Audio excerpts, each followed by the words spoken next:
Srujan Reddy direct గా బొగ్గు కుంభకోణాలు చేస్తున్నాడని ఆధారాలతో చూపెడితే వారి మీద సిట్టు ఉండదు, ఏ విచారణ ఉండదు. కనీసం బీజేపీ వాళ్ళని ఆశ్చర్యం అనిపించింది కిషన్ రెడ్డి గారు మాట్లాడితే. ఆయన అంటున్నాడు ఏది రాష్ట్ర ప్రభుత్వం కంప్లైంట్ చేస్తేనట ఈయన సిబిఐ విచారణకు ఆదేశిస్తారట. అంటే ఎట్లుందంటే ఇది పట్టపగలే దోపిడీ చేసిన దొంగ నేను దొంగతనం చేసిన అనుభవం ఇవ్వడం చెప్తాడా పోలీస్ స్టేషన్లో? దొంగ అని చెప్పి మేము ఆధారాలతో సహా చూపెడుతుంటే కాదు కాదు కాదు దొంగనే ఫిర్యాదు చేయాలి, చేస్తే మేము విచారణకు ఆదేశిస్తాం. ఇంత అసహ్యంగా ఇంత ఎబ్బెట్టుగా ఇవాళ కేంద్ర ప్రభుత్వ వైఖరి ఉంది. అమృత్ స్కామ్లో సృజన్ రెడ్డి గారి కంపెనీకి అర్హత లేకపోయినా కేంద్ర ప్రభుత్వ పథకం అమృత్లో వీళ్ళ బావమరిది రేవంత్ రెడ్డి గారి బావమరిది ఇవాళ కాంట్రాక్ట్లు ఏవైతే దక్కించుకున్నారో ఆధారాలతో సహా నేను పోయి ఢిల్లీకి పోయి కేంద్ర పట్టణాభివృద్ధి శాఖ మంత్రికి ఇచ్చినాను. వేయండి సిట్టు దాని మీద. అట్లాగే మరి సుప్రీంకోర్టు ఎంపవర్డ్ కమిటీ చెప్పింది కంచె గచ్చిబౌలి భూముల్లో 10,000 కోట్ల కుంభకోణం జరిగింది, దీని మీద ఒక స్పెషల్ ఇన్వెస్టిగేషన్ టీం వేయండి అని చెప్పి నేను చెప్పడం లేదు, బీఆర్ఎస్ చెప్పడం కాదు, సుప్రీంకోర్టు అపాయింట్ చేసిన సెంట్రల్ ఎంపవర్డ్ కమిటీ కేంద్ర ప్రభుత్వానికి రికమెండ్ చేసింది. ఎందుకు కేంద్ర ప్రభుత్వం స్పందించట్లేదు?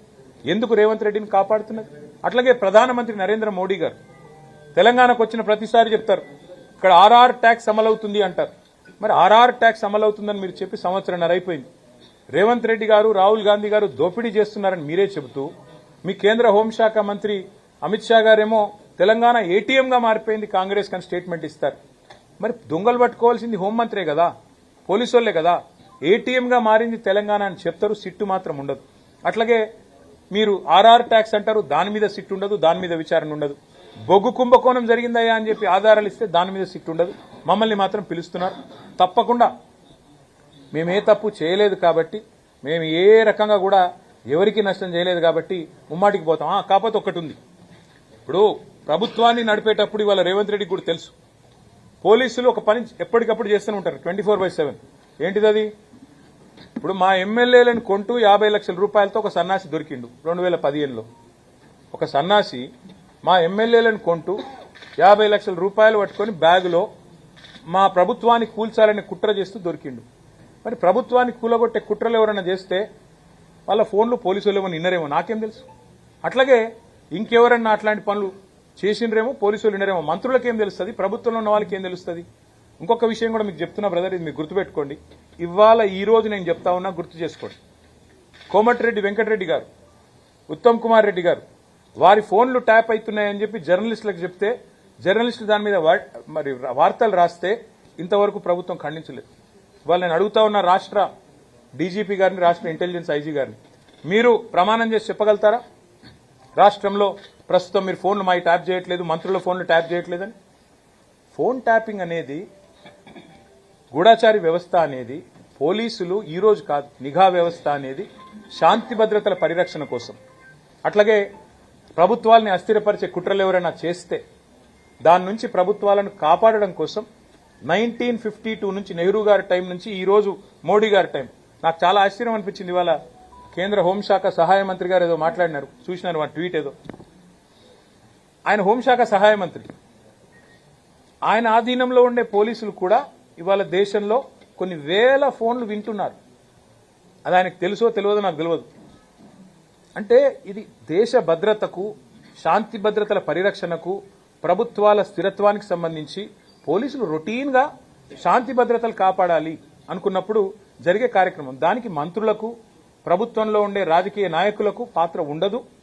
ఇదే రేపు చెప్తాను, నేను ఏం చెప్తా ఇంకా కొత్తగా, మాకేం సంబంధము, మాకేం తెలుసు. ఇవి రొటీన్ గా జరిగే కార్యక్రమాలు జరుగుతుంటాయి. ఈ రోజు కూడా ఇప్పుడు మీతో మాట్లాడుతున్నాను కదా, పక్కనే కాంగ్రెస్ ప్రభుత్వం ఉన్నది కర్ణాటకలో, తెలంగాణలో కాంగ్రెస్ ఉన్నది, ఇటు పక్కకు బీజేపీ ఉన్నది. ప్రతి ప్రభుత్వం ఈ దేశంలో గూఢాచారి వ్యవస్థ మీద ఆధారపడుతుంది. ప్రభుత్వాధినేతలకు రిపోర్ట్లు వస్తాయి. ఎట్లొస్తాయో మాకు తెలియదు, వాళ్ళు ఎట్లా తీసుకొచ్చిన సమాచారం మాకు తెలియదు, మేము అడగం. మేమంటే మేము కాదు, ముఖ్యమంత్రులకు, మంత్రులకైతే అసలే తెలియదు. ఇది వాస్తవం. ఈ దేశంలో ఇదేదో కొత్త విచిత్రమైన విషయం అన్నట్టు, చాలా గొప్ప విషయం ఏదో వీళ్ళు పరిశోధించి సాధించినట్టు నేను ఇవాళ అడుగుతున్నా. ఎవరిని అడగాలి? సిట్ ఎవరిని పిలవాలి? నిజానికి గతంలో ఇంటెలిజెన్స్ ఐజీగా పనిచేసి ప్రస్తుతం డీజీపీగా ఉన్న శివధర్ రెడ్డిని పిలిచినరా? గతంలో టీఆర్ఎస్ ప్రభుత్వంలో ఇంటెలిజెన్స్ ఐజీగా మొదటి ఇంటెలిజెన్స్ ఐజీ ఎవరు? ఇవాళ డీజీపీ శివధర్ రెడ్డి గారు. ఆయనకు తెలుస్తుంది ఎవరు ఫోన్లు ట్యాప్ చేశారు, మాకేం తెలుస్తుంది? గతంలో డీజీపీగా పనిచేసిన మహేందర్ రెడ్డి గారికి తెలుస్తుంది. మొన్నటిదాకా డీజీపీగా పనిచేసిన జితేందర్ గారు, ఆయన గతంలో హోమ్ సెక్రటరీ ఉండి ఆయనకు తెలుస్తుంది.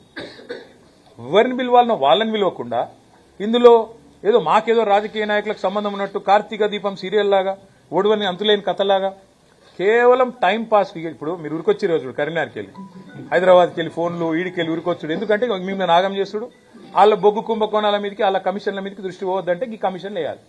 ఇంకా ఏముంది ఆ సిట్టులో? అడిగితే నేను చెప్తా, కుల్లా చెప్తా. ఇవాళ రేవంత్ రెడ్డి ప్రభుత్వం మా ఫోన్లు ట్యాప్ చేయడం లేదా, ప్రతిపక్ష నాయకుల ఫోన్లు ఇవాళ రేవంత్ రెడ్డి ట్యాప్ చేయడం లేదని ఒక్క అధికారి కెమెరా ముందుకు వచ్చి చెప్పే ధైర్యం ఉందా? చెప్తారా అఫీషియల్ గా? వాళ్ళకి తెలుసు, చెప్పలేరు. ఎందుకు? రేపు మా గవర్నమెంట్ వస్తుంది, మళ్ళీ మేము ఎంక్వైరీ చేసినాం అనుకో వీళ్ళందరూ అలా బొక్కల పడతారు. వాళ్ళకి ఎరికే. వాళ్ళు ఏ ప్రభుత్వమైనా భారతదేశంలో 1952 నుంచి నేటి వరకు మాకు రాజకీయ నాయకత్వంతో సంబంధం లేకుండానే శాంతి భద్రతల పరిరక్షణ, సామాజిక మరి స్థిరత్వము, అట్లాగే ప్రభుత్వాల స్థిరత్వం కోసం ఎప్పటికప్పుడు వేగులు సమాచారం సేకరిస్తూనే ఉంటారు. కానీ రాజకీయ నాయకత్వానికి, ముఖ్యమంత్రి అయినా మంత్రులకైనా మాకు ఆ సమాచారం ఎట్లా వస్తుంది అని తెలియదు. రెండోది, ఇప్పుడు నేను ఫర్ ఎగ్జాంపుల్ చెప్తున్నా మీకు, మాకేదో సమాచారం కావాలి అనుకోండి, నాకు కాదు ప్రభుత్వ అధినేతకు సమాచారం కావాలి, పోలీసు వాళ్ళకి చెప్తే వాళ్ళు తెచ్చిస్తారు. వాళ్ళు ఎట్లా తెచ్చారో మాకు చెప్పొద్దు, మేము అడగద్దు. అది మౌఖిక ఒప్పందం, అది ఓవరాల్గా చట్టం. ఇది తెలుసు పోలీసు వాళ్ళకు. కానీ ఇప్పుడు ముఖ్యమంత్రి దావోస్ పోయిండు కదా, ఆడికెళ్ళి హార్వర్డ్ పోతుండు కదా, 10 రోజులు టైంపాస్ చేయాలి కదా. ఓ రోజు హరీష్ రావుని విలువుండ్రి, ఓ రోజు కేటీఆర్ని విలువుండ్రి, దినమంతా ప్లేట్ బ్రేకింగ్లు పెట్టి బదలు కొట్టుండ్రి, గుచ్చుతున్నారు, పొడుస్తున్నారు, లోపల పీకుతున్నారు, ఏకుతున్నారు, ఏమి ఉండదు. మేము చేసేది తప్పేం లేదు, వాళ్ళు పీకేదేమీ లేదు. ఇదొక అబ్సల్యూట్ ట్రాష్ కేసు, ఇది బక్వాస్ కేసు. దీనిలో ఏమీ లేదు. ఇది విచారణ చేస్తున్న పోలీసులకు కూడా తెలుసు. ఇంకా విచిత్రం ఏంటంటే, నేను మొన్న హరీష్ రావు గారిని పిలిస్తే ఏమో కొత్త విషయాలు ఏమో చెప్తారేమో అనుకున్నా. ఏం లేదు, అడిగిందే అడుగుడు, తీరుల మరల చేసి అడుగుడు, మరల తీరులేసి అడుగుడు. మమ్మల్ని కూడా రేపు గదే ఉంటుంది. టైంపాస్ చేసి సాయంత్రం వరకు మీడియా దృష్టి ఆకర్షించి, మీకు పాపం మీకు కూడా ఏదో ఒక వార్త మసాలా కావాలి కాబట్టి మీతో కూడా నడిపించి, దినమంతా ఆడో విజువల్, ఈడో విజువల్, ఆడో కెమెరా, ఈడో కెమెరా పెట్టి డ్రామా, అంత తప్ప ఏం లేదు. ప్రజలకు పనికొచ్చే ఒక్క పని ఈ ప్రభుత్వం ఈ 2 ఏళ్లలో చేసిందా? ఒక్క మహిళకు 2,500 రూపాయలు ఇచ్చిందా? దాని మీద చర్చ జరగద్దు. 6 గ్యారంటీల మీద చర్చ జరగద్దు. 100 రోజులు అన్నది మర్చిపోవాలి. ఏమనంటే కేసీఆర్ అప్పులు చేసిండని డప్పు కొట్టాలి. ఇదే దిక్కుమాలిన ఆలోచన తప్ప వాళ్ళు పీకేదేం లేదు, వాళ్ళతో అయ్యేదేం లేదు. బరాబర్ పోతా, బరాబర్ వాళ్ళకి చెప్పొస్తా. నేను అడుగుతా ఫస్ట్ సిట్టోళ్ళని, ఏమని, మీరు నా ఫోన్ ఇవాళ ట్యాప్ అవుతుందా లేదా చెప్పురు ముందని అడుగుతా. చెప్తారా? గది కథ. ఇది ఒక రొటీన్గా జరిగే వ్యవహారం.